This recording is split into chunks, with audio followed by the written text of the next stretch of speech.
Hello, this is Rob Lambert with AssetProtectionTraining.com. Today I'm going to be talking briefly about offshore single member LLCs. What are they used for? How do you form them? What does an agreement look like? I'm going to keep it simple and straightforward right now. Offshore single member LLCs are normally disregarded entities. You need to be very careful to make sure that if you want it to be a disregarded entity, you take care in your formation steps. And there's a whole video on that. I encourage you to watch it. Don't try to do this on your own. Make sure you have a CPA who really knows the rules helping you. But anyway, an offshore single member LLC, properly formed, properly formed to be disregarded for tax purposes, is a hugely helpful tool. Why is it helpful?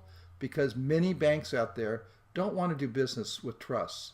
They also don't want to do business with U.S. people. So if you go to them with a U.S. person settling an offshore asset protection trust, you have a 50-50 chance that they're going to say, fine, I want your deposit, and we will not worry about your offshore trust being a U.S. person. We will treat it as a non-U.S. person.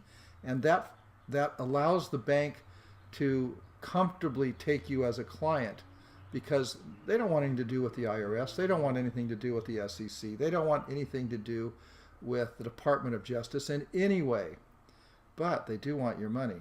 So they invent these unique little caricatures that an offshore asset protection trust is not a U.S. person. We all know that's false, but it lets them take your money, so what do you care? But a lot of times, banks that are formed in jurisdictions that are based upon German law, that would be basically the whole civil law world, a lot of those banks don't know what a trust is, and they're not comfortable with it. So they don't want a trust account. What they'll often ask you to do is have your offshore asset protection trust form an offshore entity, usually a disregarded single member LLC. It does not cost you any more taxes, and it is acceptable to the bank. Therefore, they don't have to review a trust agreement. So I find it very helpful with banking. And but I want to encourage you, don't do this on your own. This is something you need a real pro. You do not want to make mistakes. You do not want to fail to file your tax returns disclosing the existence of any offshore accounts, etc. That is a game you never want to play. You never want to get in the middle of that. You will end up living with Bubba. It's not worth it. But you may end up wanting an offshore LLC. And I wanted to show you briefly what they look like. I'm going to close this now. This is a Nevis single member LLC operating agreement. It's available for you to download below. And I'm not going to go through it in detail. You have it to download. It's the same as almost every other single member LLC in the world.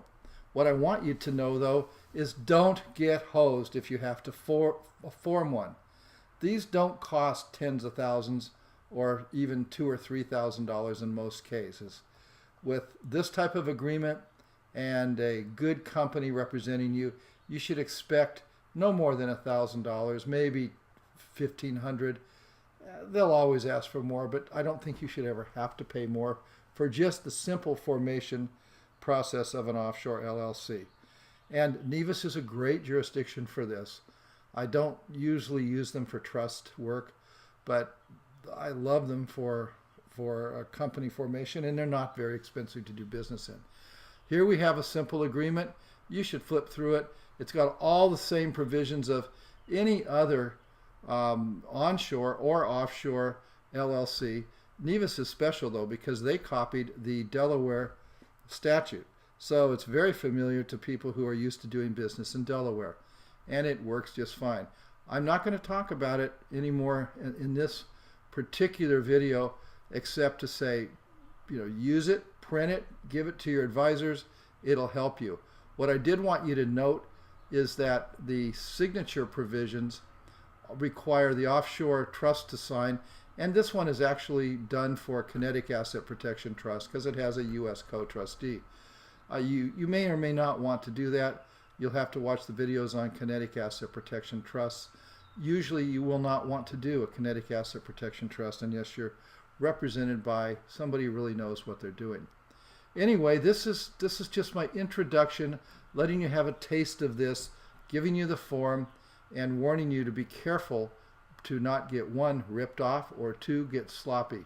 Make sure you report your accounts, and make sure you do all the work so that your accountant looks you in the eyes and says, okay, my friend, here's your disregarded Offshore Single Member LLC. Go to work. Thank you very much.